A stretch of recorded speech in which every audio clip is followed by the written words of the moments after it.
अस्सलाम वालेकुम स्टूडेंट्स। पिछले लेक्चर के अंदर हमने ओहम्स लॉ को डिस्कस किया था, जो कि इस चैप्टर का अहम टॉपिक है। आज का जो हमारा लेक्चर है वो है रेजिस्टेंस के लॉज के मुतल्लिक, लॉज ऑफ रेजिस्टेंस। इसके अलावा इसी लेक्चर के अंदर हम effect of temperature on resistance इसको भी डिस्कस करेंगे। तो ये दोनों सब टॉपिक्स जो हैं ये आज के लेक्चर में हम कवर अप करेंगे। So let's start our today's lecture.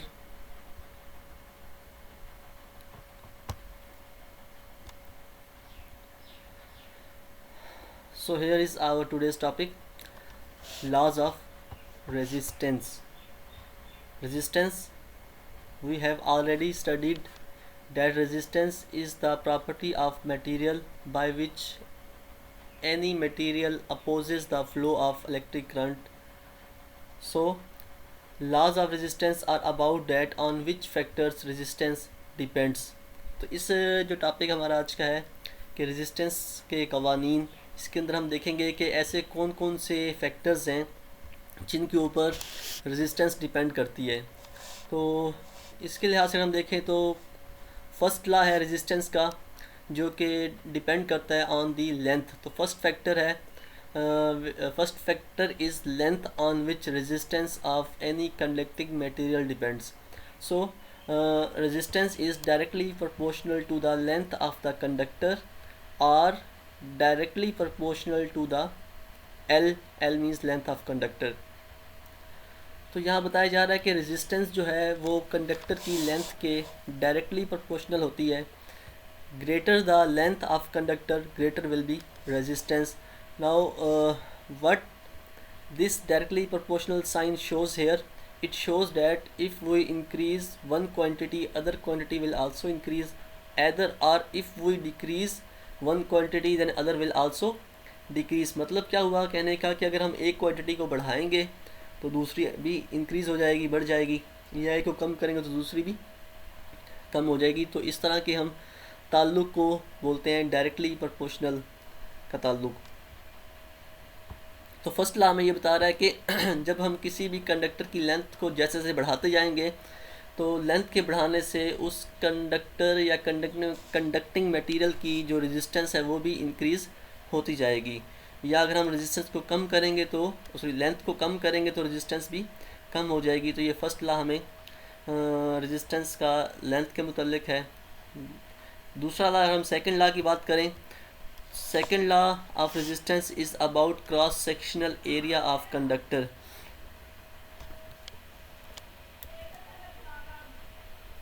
तो अगर सेकेंड लॉ हमें ये बताता है कि अगर resistance is inversely proportional to the cross sectional area of conductor और इन्वर्सली प्रोपोर्शनल टू 1/a।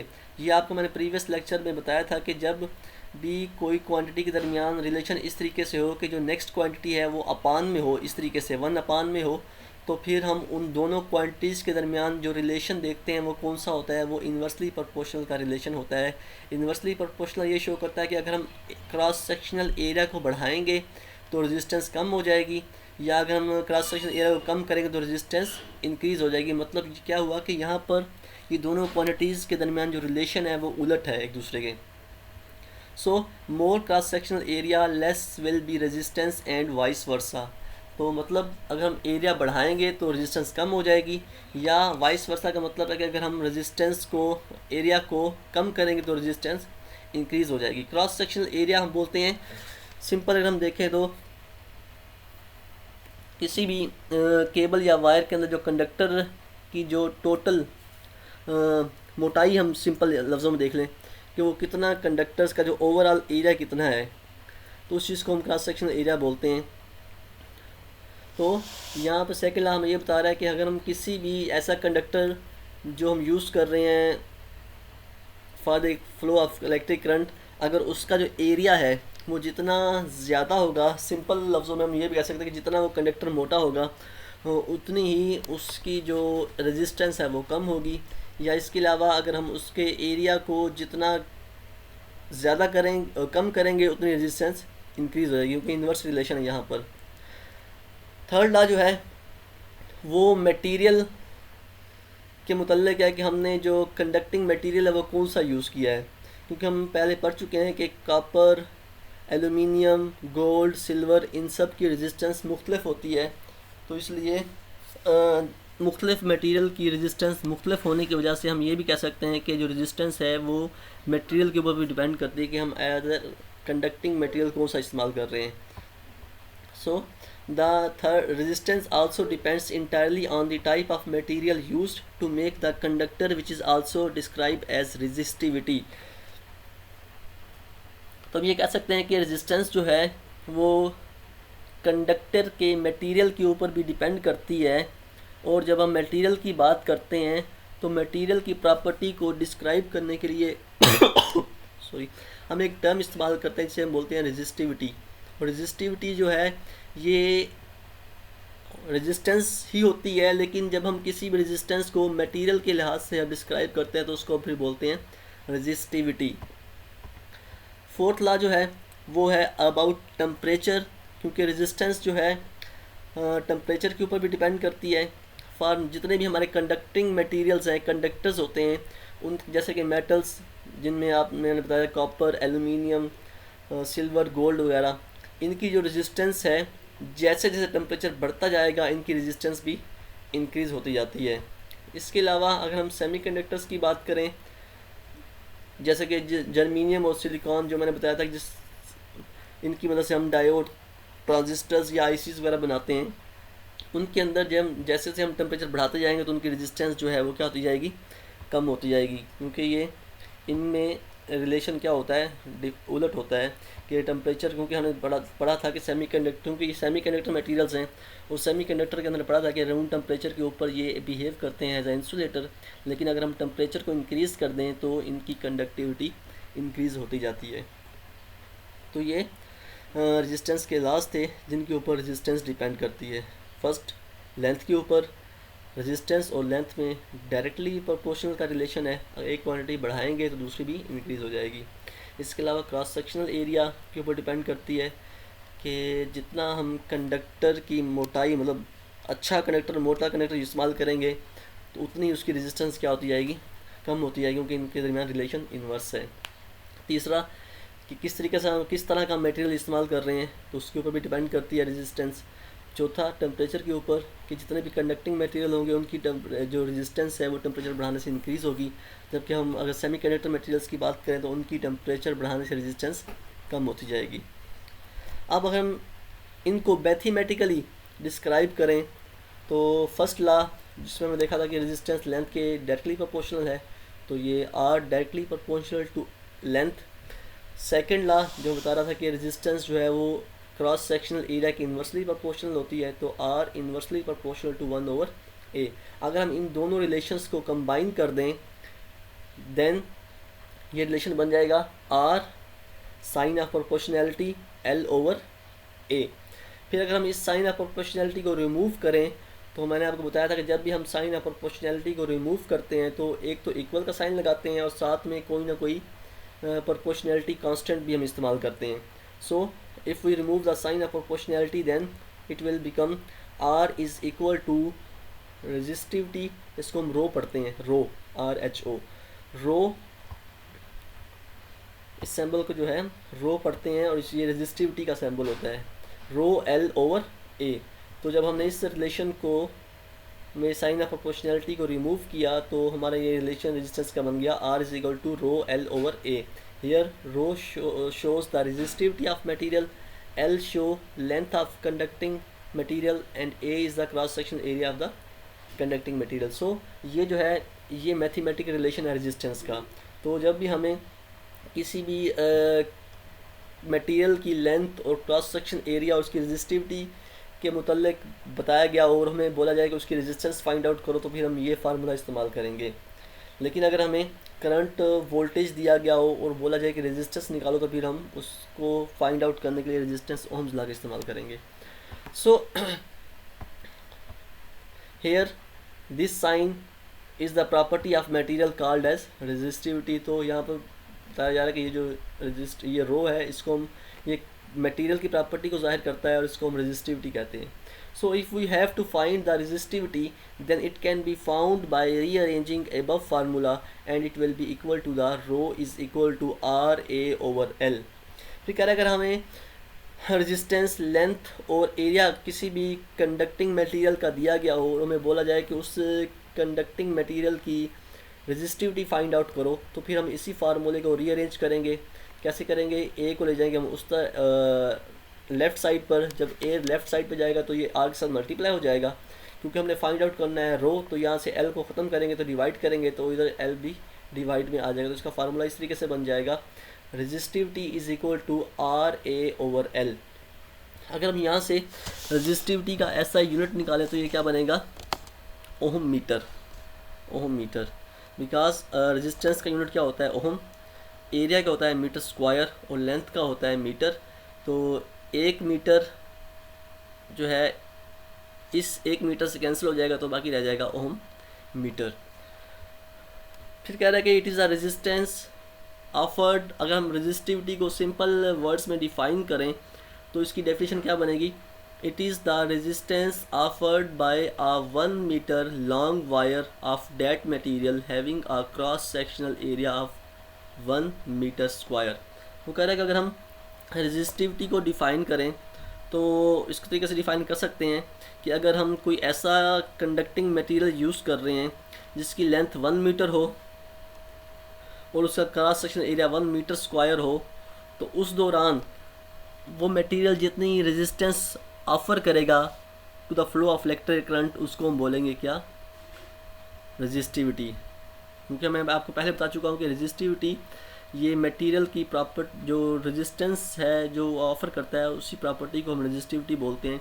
लेकिन इसको हम मखसूस लेंथ के लिहाज से फाइंड आउट करते हैं. जैसे यहाँ पर बताया गया, it is the resistance offered by a 1 metre long wire of that material having a cross section area of 1 metre square. तो इसके बाद अगर हम, तो ये तो हो गया हमारा रेजिस्टिविटी के मुतल्लिक कि रेजिस्टिविटी क्या थी. तो ये आज का जो फर्स्ट हमारा टॉपिक था, लॉ ऑफ रेजिस्टेंस, इसको हमने कवर अप कर लिया है. सेकंड जो है सब टॉपिक जो हमने डिस्कस करना था आज, वो था effect of temperature on resistance. कि रेजिस्टेंस का जो टेम्परेचर का रेजिस्टेंस के ऊपर क्या इफ़ेक्ट होता है.